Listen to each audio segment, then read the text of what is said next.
When we speak of the Anglo-Saxon invasion of Britain, we're not talking about a single tribe, but rather a coalition of several Germanic peoples who came from the shores of what is now Germany, Denmark, and the Netherlands. The most prominent among them were the Angles, Saxons, Jutes, and Frisians. These tribes had lived for centuries along the coast of the North Sea, fierce, independent, and skilled at navigating the open waters in sleek wooden ships. They were pagans, worshippers of gods like Woden, the Warder, and Ti.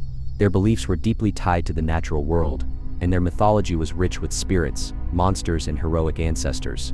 Their clothing was simple yet practical: tunics, cloaks fastened with ornate brooches, and iron weaponry that spoke to a culture steeped in conflict and survival. These weren't nomads or raiders alone.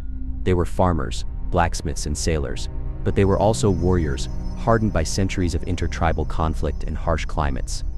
But what drove them to cross the sea? The answer is as old as human history: land, wealth, and opportunity. Their homelands were becoming overcrowded. Resources were stretched thin. Political turmoil and frequent tribal warfare made life unstable. Across the sea lay Britain, once a rich Roman province, now leaderless and fractured. To the Anglo-Saxons, it must have seemed like a land of promise. Britain in the 5th century was a land in crisis. The Roman legions had withdrawn, the cities lay in decay, and the once mighty defenses that had guarded Britannia for centuries were crumbling. With Roman protection gone, the native Britons faced relentless pressure from the wild Picts in the north, raiding Irish tribes in the west, and increasingly from Germanic raiders along the eastern coast. Desperate to defend their lands, some British warlords turned to foreign help, and one name stands out above all: Vortigern, a powerful ruler of southern Britain. According to later chronicles, Vortigern invited Saxon mercenaries to serve as his military allies. In return, they would be granted land to settle. Among the first of these war bands were two brothers, Hengist and Horsa. Hengist and Horsa, whose names mean stallion and horse, are cloaked in legend. But whether myth or memory, they symbolize the beginning of the Anglo-Saxon foothold in Britain. At first, the alliance worked. The Saxons proved fierce and effective against the Pictish raiders, but peace would not last. The Saxons, once mercenaries, soon demanded more land, and when their demands were refused, they turned their blades on their former allies. This betrayal sparked a wave of violence. The British monk Gildas, writing decades later, described it as a fire that consumed the land. Settlements were burned, cities fell, and the native Britons were either slaughtered, enslaved, or forced westward into the mountains of Wales and Cornwall. Early Saxon settlements took root in the southeast, places like Kent, named after the Jutish kingdom established by Hengist.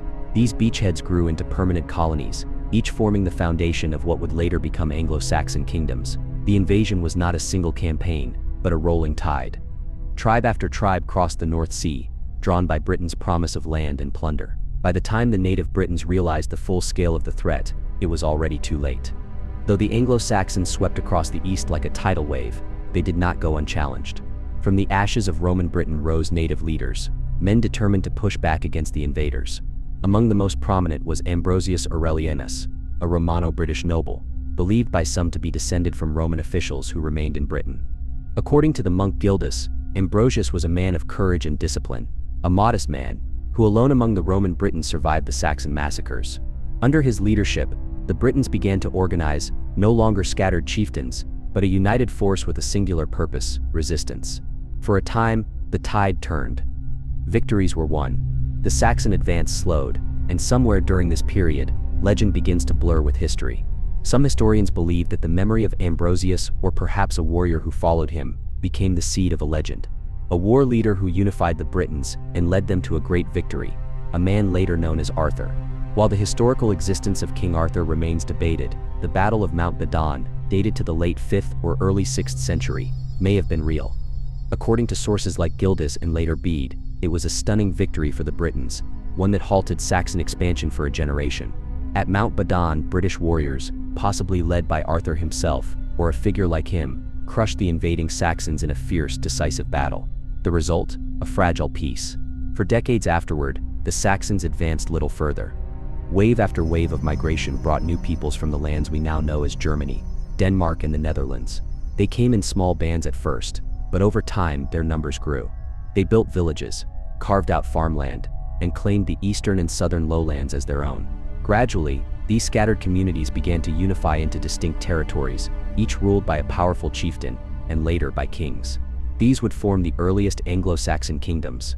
In the southeast, the Jutes founded the Kingdom of Kent, an early power that established diplomatic ties with Frankish Gaul and adopted Christianity ahead of others.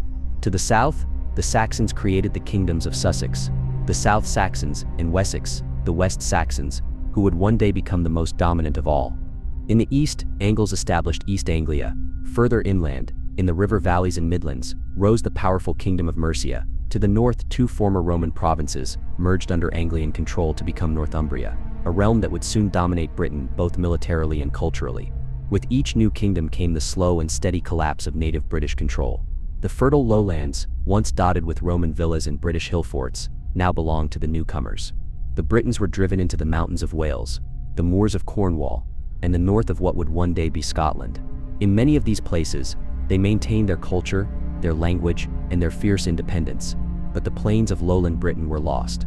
This was no longer Roman Britain, and it was no longer the land of the Britons.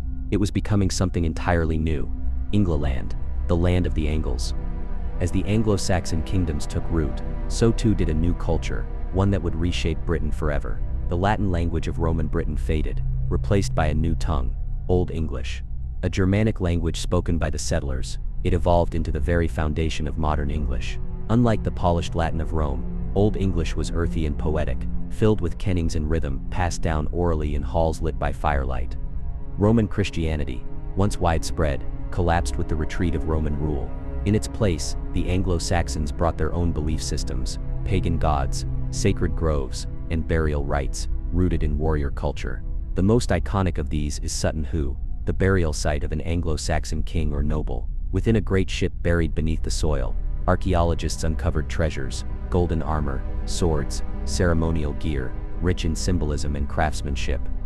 These artifacts spoke of a complex society, one steeped in honor, kinship, and reverence for the afterlife. But change was coming once again.